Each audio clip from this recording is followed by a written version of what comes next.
Bonjour à toutes et Bonjour. bonjour à tous. Bonjour à tous. Bienvenue dans ce temps de partage avec nous. Alors, aujourd'hui, on va parler langue des oiseaux. Peut-être connaissez-vous la langue des oiseaux, peut-être ne la connaissez-vous pas. Moi, j'avoue quand même que je l'ai découverte assez récemment, ce qui m'a particulièrement surprise, parce que je suis linguiste de formation et donc je me suis dit, mais comment se fait-il que j'ai pas appris ça à l'université? Ben non, on n'apprend pas tout à l'université, on peut apprendre aussi des choses ailleurs. Et avant ça, comme d'habitude, je vous propose de faire un tour de beau. Et donc, je vous laisse la parole pour ce tour de beau. Oui, Corinne. Allez, j'ouvre le bal. Et ben moi, pour être tout à fait honnête, c'était week-end repos que j'ai prolongé jusqu'à ce matin, c'est-à-dire que je me suis réveillée il y a 12 minutes à peu près. Et donc, mon beau du matin, c'est l'odeur de ma banane que je vais manger discrètement pendant que les beaux bien bons. Merci, Corinne. Oui, Isabelle. Eh bien, moi, c'était l'anniversaire de l'aîné de mes petits-fils hier, c'est 5 ans. Donc, journée en famille, fête, chant, etc. C'était super, très nourrissant. Merci, Isabelle. Oui, Catherine. Alors moi, mon beau date plutôt d'hier. Ma fille s'appelle Lila et dans mon jardin, j'ai le lilas de ma Lila Oh, que je, traîne de maison en maison parce que j'ai déménagé plusieurs fois parce que ma fille a quand même 19 ans. Et du coup, je suis allée cueillir le premier bouquet du lilas de ma oh, Lila. oh, Voilà, génial. j'adore. Merci, Catherine. Oui, Stéphanie. Dans la série des encombrements, je me suis occupée de mon jardin ce week-end. Ah, Donc, on a fait du tri. Et puis, pendant ce temps-là, parce que quand je suis au jardin, j'ai pas mon téléphone. Pendant ce temps-là, mon papa a essayé de m'appeler. Et j'ai découvert un message téléphonique de mon papa dans l'après-midi où il discutait avec un merle. Voilà, c'était mon beau du week-end. Et lui parlait la langue des oiseaux, donc. Ah bah lui, oui. Manifestement, il était vraiment en pleine discussion. Il se répondait. C'était vraiment amusant. C'était adorable. Merci, Stéphanie. Bonjour, Maïté.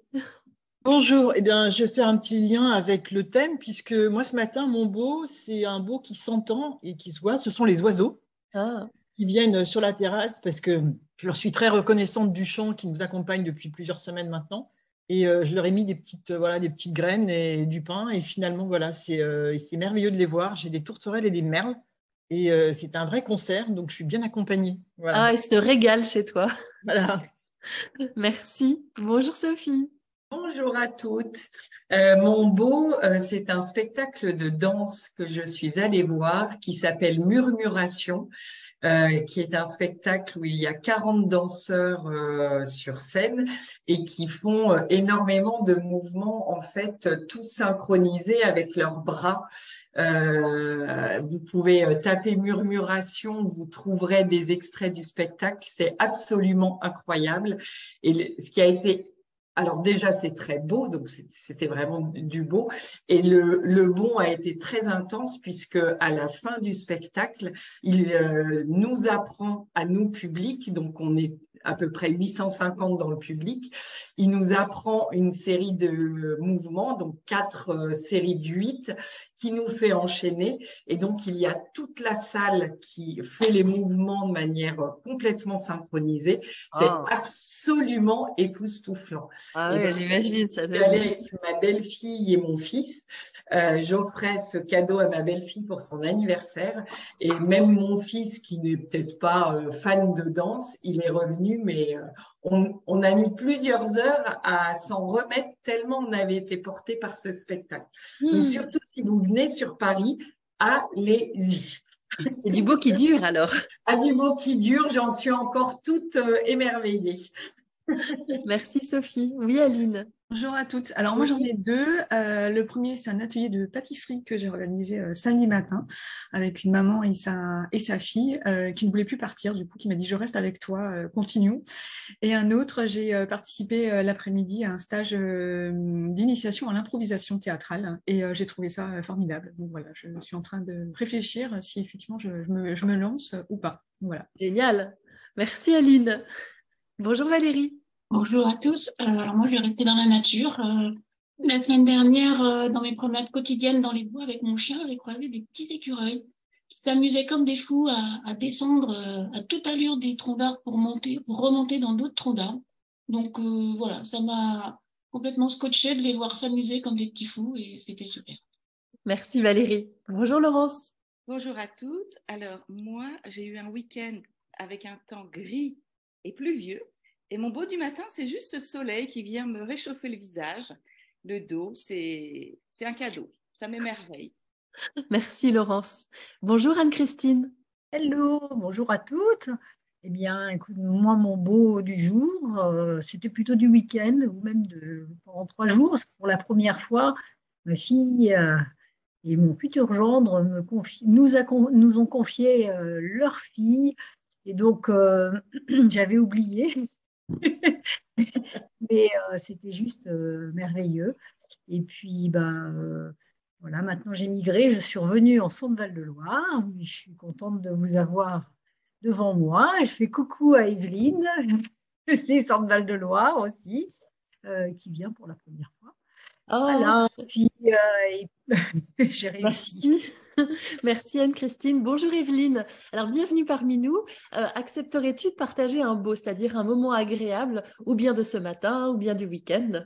Eh bien, oui, je réfléchissais à ce que j'allais dire, mais j'ai deux choses à dire, mais les deux se rejoignent. Mon beau de ce matin, c'est d'être là ce matin, parce que ça fait un petit moment que Anne-Christine me parle de beau bien bon. Et voilà, puis elle m'envoie le podcast de temps en temps quand elle pense que c'est un sujet qui peut m'interpeller. Et la semaine dernière, il se trouve que j'ai fait une rencontre qui n'était pas nouvelle, d'une personne que je connaissais déjà, mais de loin, que j'ai vue de plus près la semaine dernière et qui, samedi, m'a convaincue a réussi à me traîner ici aujourd'hui. Donc, je dirais que mon beau bien bon de ce matin, c'est d'être là ce matin et de faire votre connaissance. Et puis voilà, et j'espère que ça sera comme ça toute l'heure. Ah, ok, merci.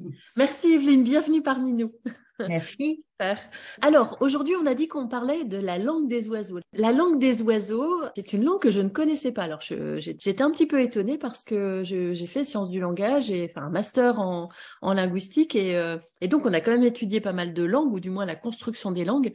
Et là, entendre parler de cette langue des oiseaux, je me suis dit, mais de quoi s'agit-il? Il s'agit bien d'une langue verbale et pas de la langue des oiseaux, donc pas les cuicuis que l'on peut entendre venant des oiseaux. Non, il s'agit d'un code caché dans la langue. Et là, j'ai trouvé ça très intéressant. Alors, je m'y suis un petit peu penchée. Et la dernière fois, je crois, on a utilisé un mot qui m'a fait penser à cette langue-là. Et je me suis dit que ça pouvait être un thème intéressant. Alors, je vous dis de quoi il s'agit. La langue des oiseaux, c'est une langue qui étudie le sens caché des mots. Elle permet de saisir et de comprendre les sens profonds d'un mot, d'une identité, éventuellement même d'une pathologie, d'un concept. On ne sait pas vraiment pourquoi elle s'est appelée la langue des oiseaux. Pour le moment, il y a plusieurs hypothèses qui ont été émises. Alors, est-ce qu'elle s'appellerait la langue des oiseaux parce que les oiseaux sont dans le ciel et ça unit le ciel et la terre? Est-ce que la langue des oiseaux viendrait de la langue des oisons? Et donc, elle aurait été créée par une confrérie secrète liée aux bâtisseurs de cathédrales pour crypter les connaissances? On ne sait pas vraiment quelle est l'origine. Ce qui semble intéressant quand même dans cette langue-là, c'est l'idée que dans des mots peuvent se cacher d'autres mots. Pourquoi est-ce que c'est important? Parce que en linguistique, on sait que la langue crée le monde. C'est-à-dire que dans notre tête, nous avons nos représentations et nos représentations, nous pouvons les véhiculer à travers les mots que l'on utilise. Et donc, quand on va chercher le sens profond des mots, alors on peut questionner les mots que l'on utilise et donc peut-être les représentations cachées derrière les mots que l'on utilise. Voilà, je ne sais pas si vous avez compris un petit peu la gymnastique, mais ça permet d'aller chercher aussi à l'intérieur des mots nos représentations et davantage que les affirmer, moi je pense qu'il pourrait être intéressant de les questionner. C'est vrai que les mots engendrent les pensées engendrent des croyances et les croyances engendrent des comportements, des actions. Alors on peut changer nos comportements, en changeant le comportement, on va ainsi changer les pensées et on peut aussi changer le vocabulaire, mais on peut aussi changer le vocabulaire et donc faire évoluer les pensées et donc faire évoluer les comportements. Et ça, c'est assez intéressant de voir les choses aussi de cette manière-là. Mais la langue des oiseaux va un petit peu plus loin, puisqu'il y a différentes façons de pouvoir coder cette langue. Alors déjà, est-ce que vous la connaissez? Peut-être qu'on pourrait faire un premier tour de table sur qu'est-ce que la langue des oiseaux pour vous? Un autre exemple aussi de la langue des oiseaux, juste pour vous bien la cerner. Quand on parle d'apprentissage, on parle aussi d'apprenti sage. Donc, ce sont des apprentis à devenir sages. Un autre exemple de la langue des oiseaux, on le trouve chez Rabelais avec Gargantua. Gargantua. Et on parlait du gosier de Gargantua.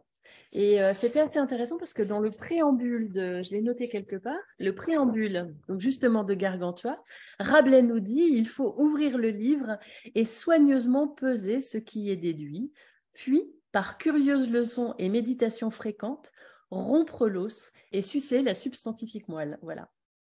Dans le rompre l'os, alors c'est et puis donc par curieuse leçon, ça pourrait être une autre interprétation des mots, et méditation fréquente en y revenant souvent, alors rompre l'os dans le genre de perce et voir, et sucer la substantifique moelle.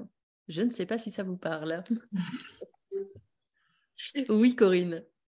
Oui, juste avant que tu lises ça, c'est amusant parce que j'avais en tête, je me disais, mais même, enfin, on veut y mettre du sens ou pas, simplement, alors moi je suis une irréductible enfant, et je me disais rien que pour l'amour du jeu, et on va revenir dans la ludopédagogie, arriver aussi à remobiliser le sens de l'ouïe et se mettre en écoute, en fait, mais d'entendre autre chose que ce qu'on nous propose. Voilà. Et puis c'est de la flexibilité, hein. Voilà, et finalement, c'est flexibilité, inhibition. Voilà, et c'est du coup oublier la vue quelques instants pour se reconnecter plutôt à l'audition et jouer avec les mots finalement. Mais c'est ce que propose Rabelais, donc c'est chouette. Oui, c'est ça. Et d'ailleurs, on avait aussi Charles Perrault dans Les Contes de la Mère Roi. Et de la mère Loi, puisque dans Loi, il y avait aussi le oyez, et dans oyez, c'est entendez le texte. Et donc, c'est ce qui doit être entendu. Et il y a aussi une autre analyse qui est donc dans le joie. Et dans le joie, il y aurait aussi cette idée de oie, et donc qui nous ramène à l'ouïe, c'est-à-dire entend. Une autre analyse de la langue des oiseaux avec le mot bonheur, qui nous ramène à la pleine conscience et nous dire que le bonheur se trouve à la bonne heure, c'est-à-dire ici et maintenant. Je me lève de bonne heure. Oui, Stéphanie. Ce que je perçois, moi, dans la langue des oiseaux, c'est plutôt une sorte de pareidolie auditive, c'est-à-dire on a un mot et on entend autre chose. La magie, par exemple. La magie, c'est l'âme agie. Ça peut être l'âme agie. Il y a beaucoup de choses comme ça. J'ai pas noté. Oui. Ce matin, justement, on m'a envoyé une vidéo sur la mort. Mais la mort, qu'est-ce qu'on entend dans la mort? On peut entendre l'âme or. Voilà, alors là, c'est effectivement typiquement un exemple de la langue des oiseaux. Et ce que je trouve très intéressant dans ce découpage, c'est quand on a fait le découpage, alors un autre sens apparaît et donc peut amener à modifier et donc à restructurer un peu la représentation qu'on avait du mot et donc la représentation que l'on a de ce qu'on vit. Oui, ce que je perçois là quand même, c'est ce qu'on a envie d'entendre dans ce mot, parce qu'il nous rassure pour plein de raisons différentes. Hein. Merci. Oui, Corinne. Oui, alors deux choses. Moi, je voulais rajouter à tout ce processus linguistique que tu évoquais, Elisabeth, que les mots, ils portent aussi une vibration. Et là, je vous invite, si ça vous intéresse, à aller voir les travaux de Masaru Emoto, qui était un chercheur japonais qui a réussi à transcrire la mémoire de l'eau en analysant la molécule de l'eau informée par les mots. C'est fascinant de voir comme la molécule change en fonction de comment elle a été engrammée par le simple mot. Et rien que si on regarde « je t'aime », la molécule d'eau qui a reçu « je t'aime » et la molécule d'eau qui a reçu « je te déteste », il y en a une qui est cristalline, magnifique, et l'autre qui est vraiment gluante, jaunie d'ailleurs. Hein, ça impacte vraiment la molécule d'eau. Donc, c'est aussi une question voilà, de vibration. Et oui, moi, quand on parle de la langue des oiseaux, il y a un exemple que j'aime beaucoup, c'est la phrase « vois si un message se crée ». En fait, c'est voici un message secret. Et je trouve que cette phrase, elle illustre bien la langue des oiseaux par rapport à oui, ce qu'on entend et ce qu'on écrit finalement. Oui, dans le Qu'est-ce qu'on voici un transcrit? message, voilà, dans le voici un message secret, il y a aussi regarde si un message apparaît. C'est ça, exactement. Tout à fait. Ouais, merci. Oui, Isabelle. Je ne vais pas rajouter grand-chose parce que au niveau de la signification, je pense que vous avez déjà dit beaucoup de choses. C'est vrai que c'est une langue qui est très riche et qui vient parler quelque part à une partie de notre inconscient, je trouve. Effectivement, entre la signification d'origine et celle que l'on veut bien entendre, ça vient nous donner justement des messages secrets, comme dit Corinne. J'ai un exemple avec se permettre. Donc, si on fait se permettre, c'est-à-dire on devient son propre père, on dépose ce que notre père intérieur a décidé de mettre en œuvre, quoi. Ouais, c'est assez fort, hein, effectivement. Alors, dans la langue des oiseaux, il y a aussi l'idée donc de changer la représentation que l'on peut avoir du monde. Oui, Anne-Christine. Oui, alors moi, d'abord, j'étais très, très curieuse du sujet d'aujourd'hui parce que ça m'a beaucoup surprise. Et alors, en fait, la langue des oiseaux, qui est-ce qui a décidé d'appeler ça la langue des oiseaux, en fait? C'est ça on ne sait pas bien. On ne sait pas bien. On ne sait pas bien. Soit cette langue, alors on parle d'arrêt des oiseaux parce qu'il y a quelque chose d'un petit peu spirituel hein, dans la langue des oiseaux, ce code secret, ce serait aussi une forme de code divin. Et donc, les oiseaux étant entre le ciel et la terre, eh bien, ce serait cette langue qui relie le ciel et la terre, ou alors ces fameux oisons qui seraient donc le code donné par ces fameux alchimistes. Alors, je ne connais pas grand-chose à l'alchimie. Il semblerait que cette langue soit beaucoup utilisée par les alchimistes pour pouvoir coder les choses. Mais là, je m'aventure sur un terrain que je ne connais pas bien, hein, donc je ne veux pas, voilà, je veux pas en dire plus. Ce que je vous propose, c'est de faire un décodage, et on pourrait décoder, et ça je trouve assez intéressant quand même, décoder le mot maladie. Que voyez-vous derrière le mot maladie? Oui, Corinne. Oui, alors le maladie, effectivement, pour le coup, moi, je l'utilise beaucoup parce que j'ai comme Bible le grand dictionnaire des malaises et maladies de Jacques Martel, qui donne des symboliques, en fait, de bien souvent, qu'est-ce qu'il y a derrière la pathologie et qu'est-ce qu'elle vient nous raconter. Quel est le message, finalement, derrière chaque douleur, voilà. Et l'une des très connues, voilà, c'est pas un scoop, mais c'est le mot tumeur. Tumeur qui peut faire peur parce qu'effectivement, on peut mourir d'une tumeur maligne. Mais on peut aussi y mettre une autre signification, c'est tu meurs à quoi? C'est-à-dire tu meurs à l'ancienne version de toi pour renaître à une nouvelle version de toi quand on s'allège. J'aime bien celle-ci. Ouais, on l'aime bien celle-ci. Quand on s'allège de croyances, quand on s'allège de voilà, peut-être de carcans dans lesquels on a grandi et on va se permettre, donc j'adore Isabelle, celui-là je ne l'avais pas, donc je le retiens, peut-être de changer un fonctionnement pour donner une nouvelle dynamique. Donc oui, on peut entendre tumeur, mais tumeur à quoi en fait hein, Encore une fois, quel est le sens qu'on souhaite donner aux choses, qu'on choisit aux choses. Oui, Stéphanie. Je vais forcément rebondir. Hein. Évidemment. Alors, la tumeur dont j'ai pu souffrir, il m'en reste un petit bout encore, mais comme quoi ça va se faire par étapes. Pour la petite histoire, alors, je vous ai parlé d'un neurinome, mais son vrai nom scientifique, c'est un schwannome.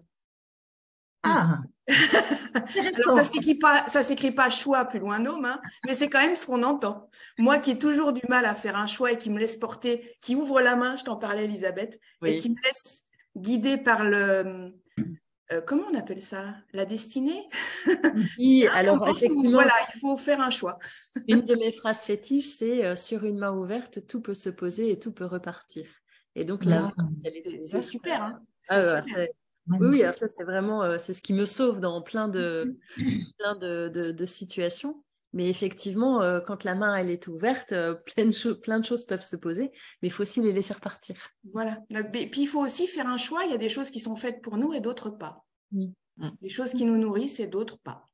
Il y a une Christine qui demande si les politiques, si dans la langue des politiques, on peut y voir des significations. Il pourrait être intéressant d'étudier la langue. Alors, quand on faisait analyse du discours, parce que ça me ramène quand même beaucoup à ça, l'analyse du discours, on décryptait beaucoup l'analyse du discours journalistique. Une même information dans différents journaux va être transmise de façon complètement différente. Et donc, on comparait une information délivrée par Le Figaro, délivrée par Libération, pour être très caricaturaux, mais voilà, on avait ou par lui, enfin voilà, on avait des analyses à faire comme ça, mais on voyait aussi le discours politique s'inscrire dans le temps, lorsque quelqu'un arrive au pouvoir et ensuite le discours un an après et le discours plusieurs années après, et on voit les choses évoluer. Alors, c'est très intéressant. Moi, je me suis un petit peu éloignée de ça parce que je n'aime pas trop travailler dans ce domaine-là de la politique. En revanche, ce que j'y ai appris, je trouve que c'est très intéressant et on peut aussi tout à fait le mettre en œuvre dans le cadre de la santé. Et dans le cadre même du bien-être ou dans le cadre de la psychologie. Et je trouve que c'est assez intéressant. Alors, on n'étudie absolument pas la langue des oiseaux à l'université. J'en discutais avec une amie qui est maître de conférence en linguistique. Elle me dit non, moi non plus, je ne connais pas du tout. Et alors, en politique, il y a un mot quand même magnifique, c'est gouvernement. Oui, le gouvernement, oui. Oui, gouvernement, oui. Alors, c'est une interprétation.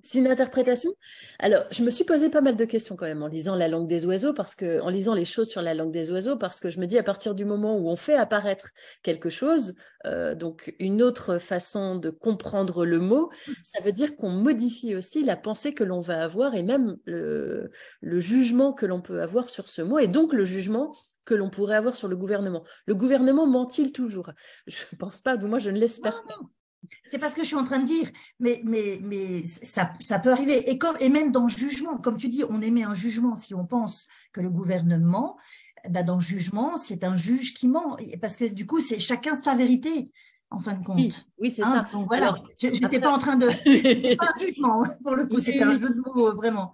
Oui, et dans les mots, il y a aussi la vidange. Est-ce que la vidange est une vidange? Pas forcément. Il pourrait y avoir, je pense, peut-être des analyses qui pourraient être un petit peu faussées. Il n'empêche, je trouve quand même assez intéressant de changer la perception, parce que tout mon travail en psychologie porte sur le fait de changer la perception que l'on peut avoir des choses. Et si on regarde juste le mot percevoir, en langue des oiseaux, et c'est ce qui m'a vraiment frappé, le mot percevoir, c'est perce et voir.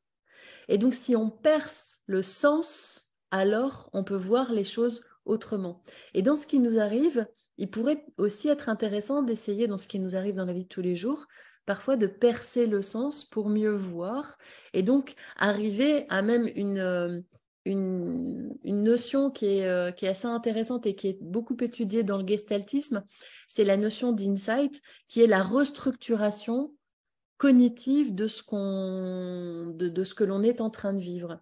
Il y a Séquelaire, par exemple, qui avait fait c'était une étude qui est aujourd'hui devenue une grande étude parce qu'elle est très connue. C'est le chimpanzé qui arrive dans une pièce et dans la pièce, il y a une banane accrochée au plafond et puis il y a plein de caisses posées au sol. Et donc, le singe arrive, s'installe, regarde et très rapidement, il empile les caisses pour pouvoir attraper la banane. Et donc, ça veut dire qu'il a mis un certain temps, mais dans ce temps-là, il y a une restructuration de son environnement pour qu'il puisse trouver la solution et arriver à sa banane. Et ça, c'est aussi ce qu'on peut voir lorsqu'on va restructurer des événements de la vie, on va y voir un autre sens. Je trouve que c'est aussi intéressant. Je ne sais pas si ça vous parle, ce que je viens de dire. Est-ce qu'il y a des moments dans la vie comme ça où vous avez compris? Oui, Anne-Christine. Moi, ce qui me trouble, en fait, dans le partage qu'on fait actuellement, c'est que finalement, le langage, enfin, en tout cas, si on prend le prisme du langage des oiseaux comme tu le présentes aujourd'hui, ça voudrait dire qu'il faudrait à chaque fois réfléchir, prendre énormément de recul sur tout ce qu'on dit ou ce qu'on va dire, ou bien alors après se rendre compte de ce qu'on a dit. Et donc, c'est une sacrée, enfin, pour moi, c'est une sacrée gymnastique mentale, surtout pour moi qui suis quelqu'un de très, très bavard. Ça... Non, l'idée n'est pas d'aller analyser tout ce qu'on dit. Quand on fait de l'analyse du discours, on va analyser, mais dans ces cas-là, on enregistre, on retranscrit, et puis ensuite, on va chercher. Mais quand se posent des questions et qu'on veut comprendre les représentations, c'est un outil qui est très utile. Non, mais c'est intéressant ce que tu dis, parce qu'effectivement, moi, j'enregistre les ateliers philo que je fais avec les enfants. Et effectivement, c'est intéressant de se réécouter. Je le fais pas, bon, pour savoir ce qu'ont dit les enfants, mais aussi la façon dont j'ai repris, et notamment la façon dont je reformule. Ouais. Et je pense que ça va me faire encore cogiter. Oui. Ok, merci. Oui, Stéphanie. Alors, au départ, je voulais réagir à ta question, mais je ne me souviens plus de la question, mais la réponse d'Anne-Christine me fait réagir de toute façon aussi. C'est que au départ, c'est le verbe qui crée. Donc, être hyper attentive à ce qu'on dit. Je suis hyper bavarde aussi, Anne-Christine. Être attentive alors, à ce qu'on dit, c'est une chose, mais aux mots qu'on emploie, ça fait super longtemps que je suis très, très attentive à tel point que parfois je bute sur des mots. C'est ce mot-là qui ne vient pas que je veux et ce n'est pas un autre, pour une raison particulière, parce qu'il a du sens, parce que c'est celui-ci qui fait sens pour moi aujourd'hui, à ce moment-là. Et c'est parfois un peu bloquant, mais le mot et la manière dont on construit ces phrases est aussi hyper important pour plusieurs raisons, dont celle qu'évoquait Corinne tout à l'heure. J'ai toujours été hyper attentive quand je suis en consultation avec le langage de mes clients et leur réaction à ce que je dis aussi. Parce qu'en fait, il y a les mots, on a parfois affaire à des gens qui sont très silencieux, ça les rassure de nous écouter parler et leur réaction fait beaucoup aussi sur notre compréhension de leur mode de fonctionnement. Et aussi leur réaction à notre langage, à notre langue des oiseaux. Surtout quand on écrit peu. Merci. Isabelle. Pour rebondir sur ce que disait Anne-Christine, c'est vrai que le fait d'analyser ce que l'on dit, si on s'écoutait parler à longueur de temps, je pense qu'on serait parfois surpris justement de s'entendre et de voir les mots que l'on utilise, les tournures de phrases, et c'est assez révélateur. C'est aussi pour ça que parfois, quand on est coincé dans un schéma de fonctionnement, et je suis tentée de dire de dysfonctionnement, c'est souvent l'extérieur qui, rien que par notre manière de parler, perçoit, mais d'une manière éclairée, là où on bute, alors que soi-même, on peut être dans une forme de négation, enfin, parce qu'on s'en rend même pas compte, tellement c'est... D'où je reviens à ce que tu disais, c'est-à-dire que les mots sont aussi le reflet de la représentation que l'on a de la vie, et que du coup, en regardant les mots autrement, enfin, ce que l'on dit, les mots que l'on choisit pour dire, je pense peut être un moyen lent certainement, enfin qui demande du temps, mais de restructurer justement la représentation que l'on a de la vie et des choses.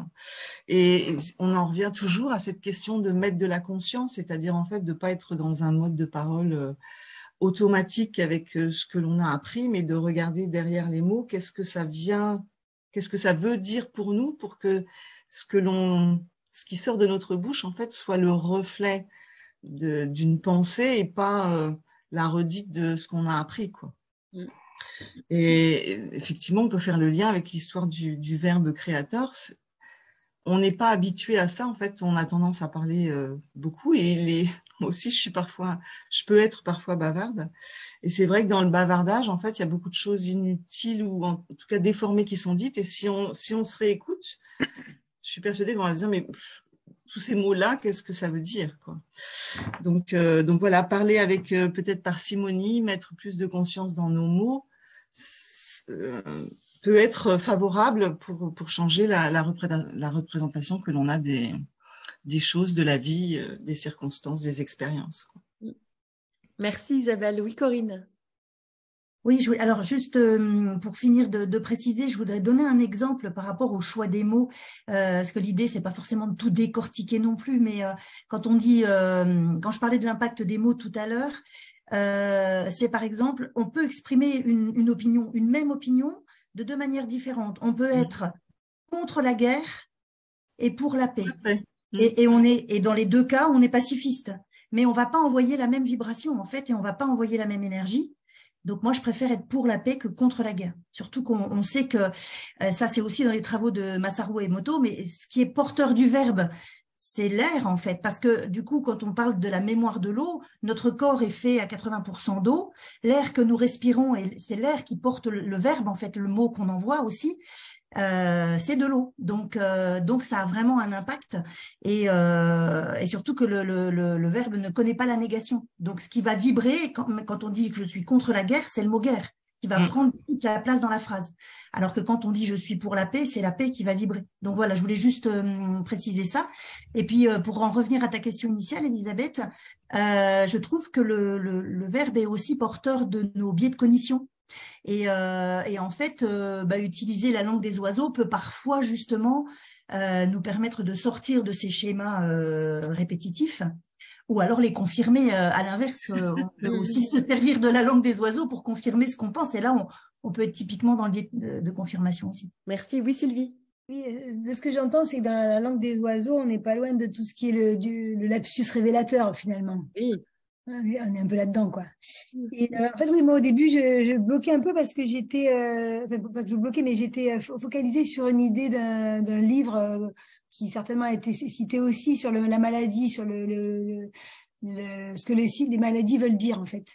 Mais autant, parfois, ça me parle bien. J'aime bien le coup du torticolis, où un truc qu'on voulait dire non, où on n'a pas pu accepter quelque chose aussi, on s'est bloqué. Inversement, parfois, je trouve qu'on cherche on veut donner un sens qui ne parle pas à une maladie et du coup, ce que j'entends en fait dans ce qu'on dit aujourd'hui, c'est qu'en fait, on va pas nous imposer un autre sens. Soit ça nous parle et alors ça a un sens. Soit ce qui est écrit, voilà, si tu as mal là, ça veut dire ça. Si ça nous parle pas, ça n'a pas d'importance. Voilà. Oui, c'est un petit peu, je pense, c'est un petit peu en tout cas, c'est ce que je souhaiterais. Si jamais je dois être je dois être amenée à utiliser la langue des oiseaux, je le ferai à la linguistique, à la manière linguistique, c'est-à-dire voilà ce qui est dit, puis on voit comment ça résonne. Est-ce que ça résonne? Est-ce que ça résonne pas? Effectivement, je pense qu'il faut pas imposer et dire ce que tu as, c'est ça. Et à partir du moment où on force, on n'est pas dans le juste, je trouve. Des fois, on vient chercher une signification parce qu'on a lu dans le bouquin, page 19, t'as mal à la hanche, ça veut dire que t'as ça, t'as machin. Bon, c'est pas comme dans ce qu'on dit aujourd'hui. On a exprimé tel vocabulaire, on a utilisé tel langage, alors peut-être ça peut me donner un autre regard sur ce que je vis. C'est un peu différent, quoi. C'est ça, ouais. C'est ça. Ouais. Oui, Maïté. Alors, moi, je suis vraiment quelqu'un qui n'était absolument pas au courant de la langue des oiseaux. Première fois, je n'aurais même pas associé du tout, quand on parle des fois de la langue des oiseaux, mais pas pour des choses tout à fait positives. En tout cas, en vous écoutant et en écoutant tout ce qu'il dit ce matin, je me dis, moi, ça m'a fait faire des liens avec d'autres choses, en particulier avec des métiers qui sont les métiers du marketing, parce que je trouve que en fait, oui, c'est aller chercher du sens. C'est une forme de, oui, vous parlez de lapsus révélateur, mais c'est aussi la notion de jeu de mots. Et je me dis effectivement, en créativité, en marketing, on part de mots, on part de phrases et on cherche. Des fois, on trouve des trucs très, très, très, très chouettes et on raconte des histoires. Et ça me fait aussi faire le lien avec le storytelling.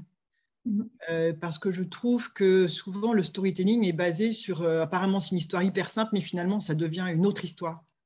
Et en tout cas, moi, je l'associe en ce que j'entends. Je me dis, oui, effectivement, ça montre qu'on a quand même un énorme besoin de trouver du sens.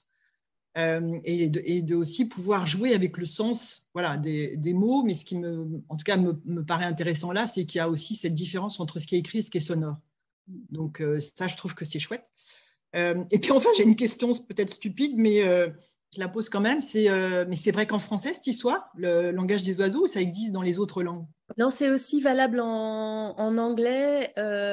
C'est wake up. Par exemple, j'avais lu le wake up. Wake up, c'est se réveiller. Okay. Et ce serait aussi le way to wake up, donc jusqu'au Graal.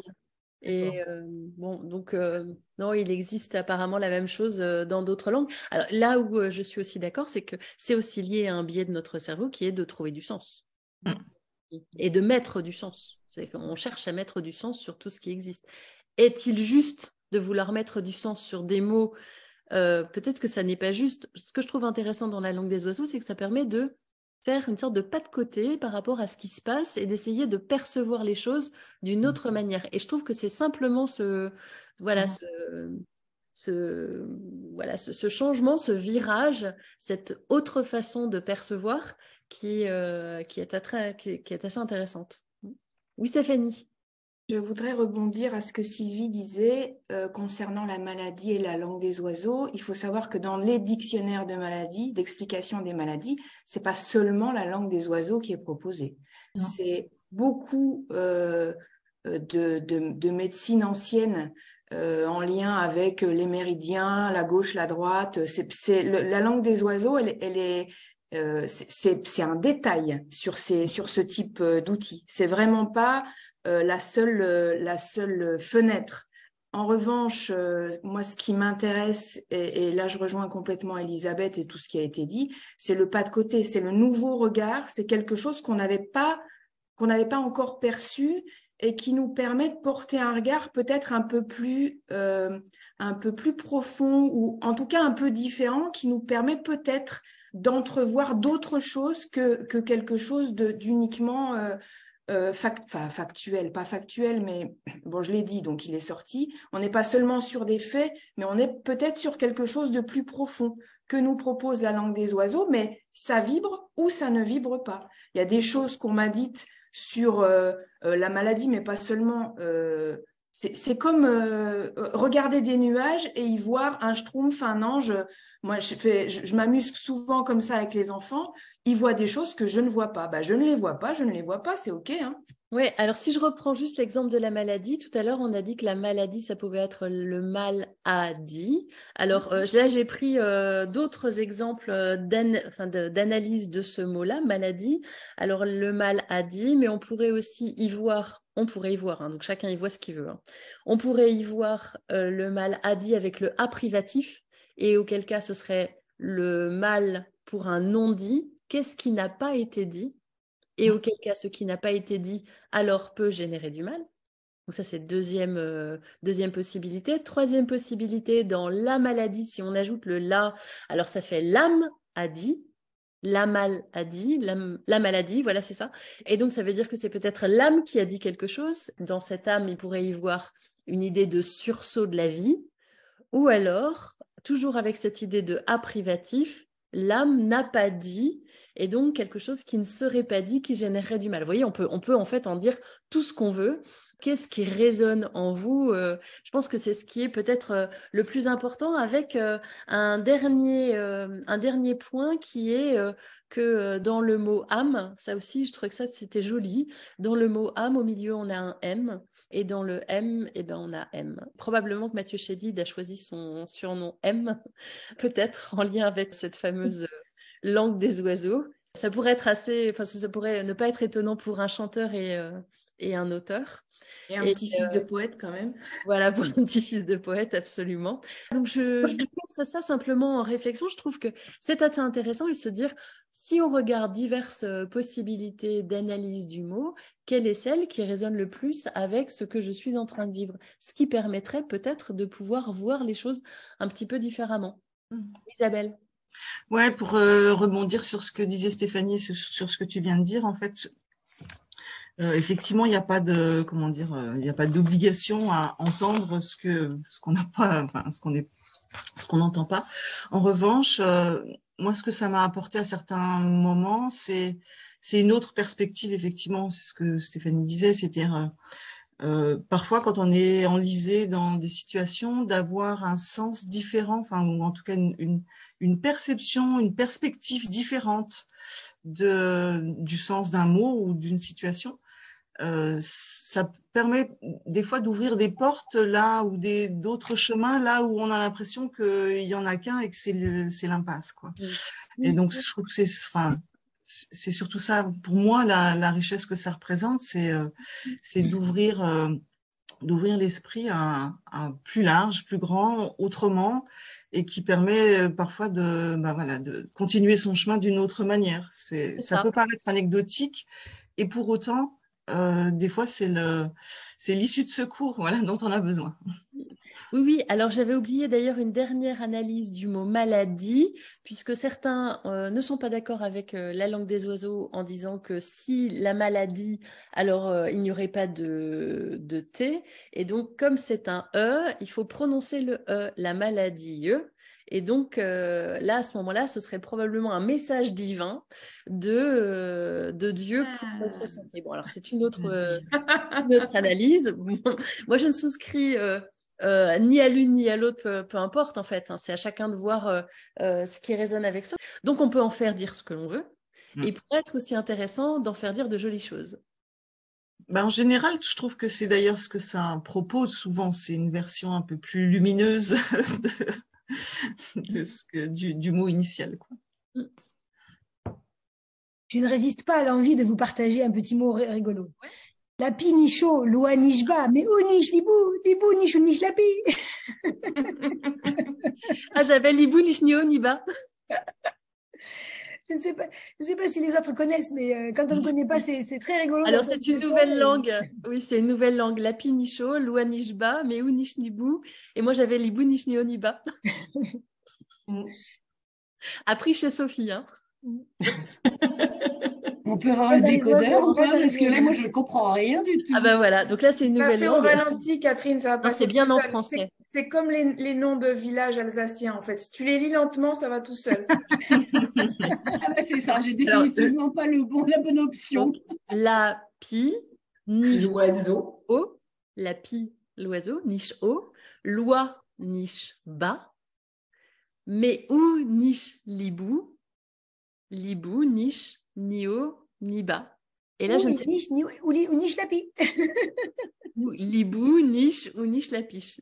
Ah oui, lapi. Oh là. Lapiche. Oui, Sophie, tu voulais dire. Dans les petits mots qu'on transforme pour qu'ils soient plus jolis, moi j'ai la to-do list que je n'aime pas en to-do Théo plus loin Déo. Je l'écris tout T-O-U-T, do D-O-U-X, la to-do list. Et quand je fais une liste de choses à faire et qu'en haut j'ai marqué la to-do list, déjà voilà, ça me fait du tout doux avant même d'avoir commencé ma liste de choses à faire. Je prends l'idée, Sophie. Je prends. C'est moi aussi. Ça change tout dans la manière de. Ça change tout, oui. Ouais. Ça. D'autres exemples de mots que vous aimez transformer comme ça? Corinne a noté dans le chat, elle préfère guérir plutôt que soigner. Oui. Se soigner. Oui, c'est assez intéressant quand on regarde. En lisant La langue des oiseaux, j'ai vu cet exemple-là aussi et je le trouvais assez intéressant au regard des soignants qui effectivement sont tellement portés sur l'autre que parfois ils peuvent être amenés à s'oublier eux-mêmes. Et dans le guérir, alors juste pour bien aller, donc dans le soigner, il y aurait le soi que l'on nie, donc le soi nié, et dans le guérir, ce serait la joie, le gai, et le rire qui amènerait à guérir. Enfin, ça, moi, j'en suis convaincue. Hein. Oui, alors voilà. Alors, quelle est d'ailleurs ton expérience lorsque tu parles de ça lors des stages que tu animes? Je rappelle que tu fais de l'animation en yoga du rire. Oui. C'est que le rire, c'est vraiment une force puissante pour aller mieux. Et l'adage dit que je ne ris pas parce que je vais bien, mais je vais mieux lorsque je ris. Moi, j'ai rencontré le rire dans une période de ma vie où c'était pas funny du tout. Donc, envie de rire, certainement pas. Mais par contre, décider de rire, c'est possible. Et c'est le rire qui nous ramène à du mieux-être en sécrétant immédiatement la dose qu'on véhicule dans le beau bien bon. Voilà, je te laisse rappeler la dose, Elisabeth. Oui, la dose dopamine, ocytocine, sérotonine et endorphine. Alors, on pourrait regarder d'ailleurs ce langage des oiseaux avec le beau, le bien et le bon. Et y voit-on du beau dans ce langage des oiseaux? Oui, puisque cette restructuration cognitive, on est vraiment dans cette idée d'insight, avec l'idée de voir la chose autrement, si jamais on y adhère. Si on n'y adhère pas, alors c'est OK, hein. Mais si jamais on y adhère dans cette restructuration, alors on peut voir ce que l'on a ou ce qui se passe, l'événement autrement, et ça, c'est assez intéressant. Le bien. Alors, dans le bien, d'ailleurs, en faisant juste une analyse avec la langue des oiseaux, dans la langue des oiseaux, le I, c'est l'alignement. Et c'est l'alignement ultime avec ce fameux point au-dessus qui nous ramène d'ailleurs à quelque chose de supérieur. Et c'est assez intéressant de voir que dans le bien, qui est l'alignement à soi, hein, donc le bonheur eudémonique en psychologie positive, eh bien, ce I apparaît. Et donc, il y aurait effectivement cette idée d'alignement. Et le bon, c'est aller vers l'autre. Et je dis souvent, c'est avoir bon cœur. Alors, je ne sais pas si ça résonne en vous, cette idée de bon. Y voyez-vous quelque chose, quelques liens avec la langue des oiseaux? Ne serait-ce que l'échange déjà autour du procédé. Et souvent d'en rire, du coup. Des 3 B, ce que je vois le plus quand même, c'est le bien. Parce que ça amène à faire un focus sur une situation. Et moi, ce que je vois le percevoir plus, autrement. ouais. Et moi, ce que je vois le plus, c'est le beau.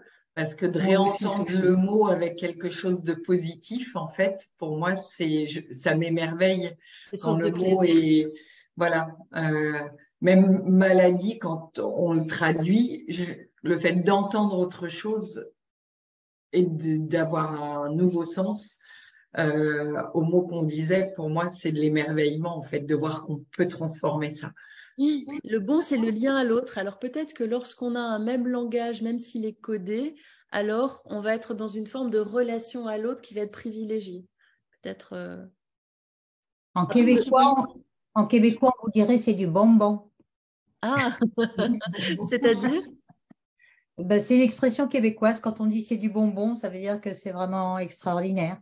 Oh, c'est mignon ça. Oui, c'est le beau bien bonbon. Oui. Ah. Doublement bon.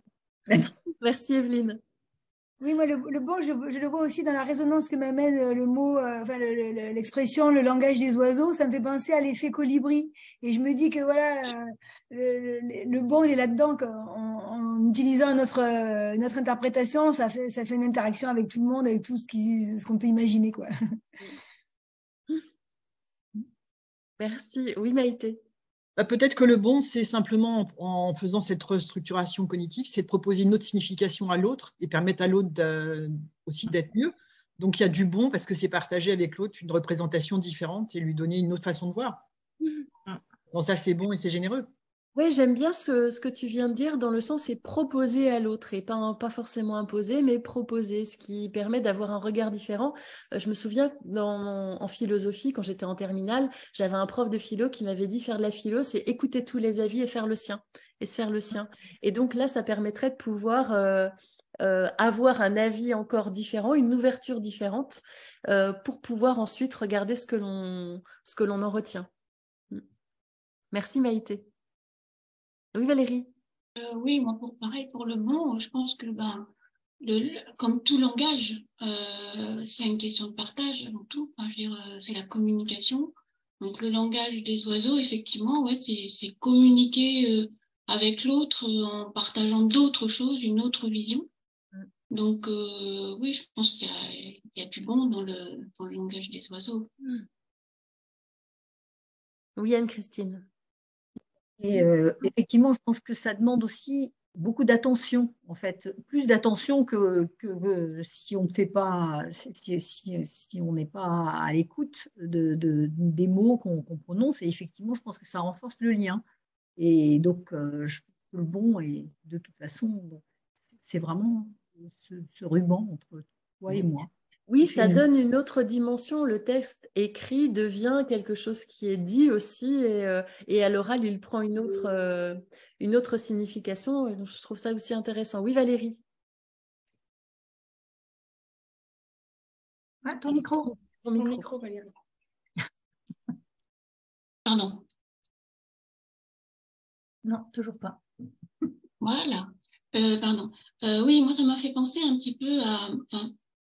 j'y vois aussi peut-être un signe du yin et du yang, c'est-à-dire que dans toute chose, il y a peut-être un côté pas forcément positif ou négatif, mais il y a peut-être deux façons de voir les choses. Et dans le langage, pourquoi dans le langage, il n'y aurait pas aussi dans les mots, dans la façon dont on parle, voilà, aller chercher cette chose qu'on n'a pas conscience de dire et qui pourtant est là. Donc un peu et du coup pour se retrouver un petit peu cet équilibre.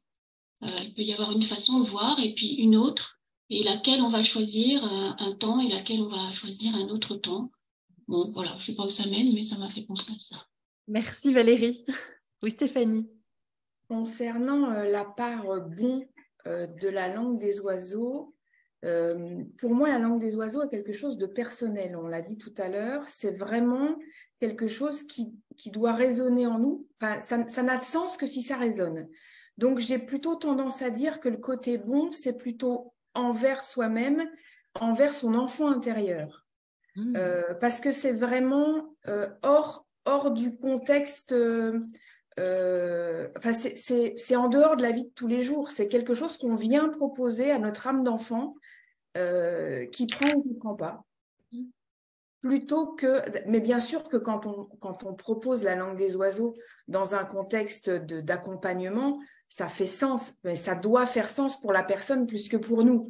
Mais là, en l'occurrence, j'entrevois la langue des oiseaux plutôt pour soi vers soi, comme si, vous savez, c'est le diable et l'ange sur les épaules qui font une proposition et on prend ou on ne prend pas, quoi.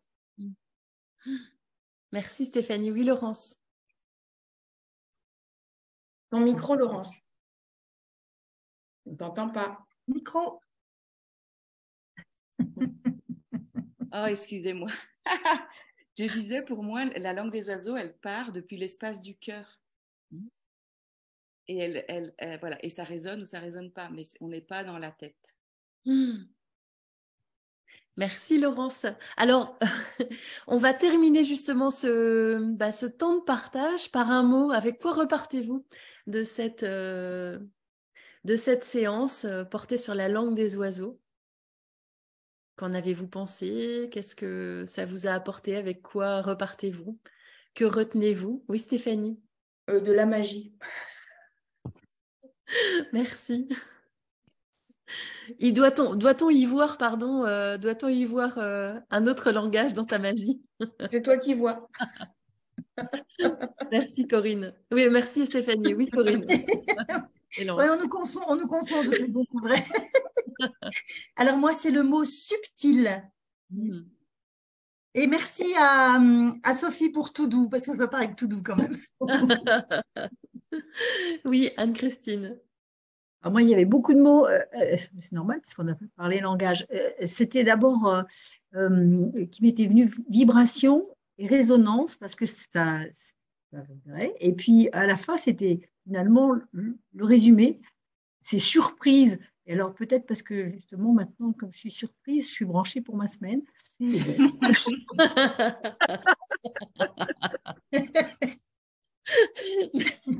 Merci. On va faire des jeux de mots. Oui, Marie-France.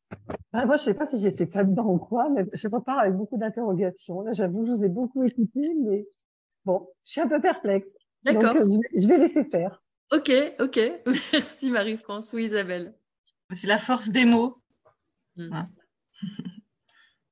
Merci. Oui, Sophie.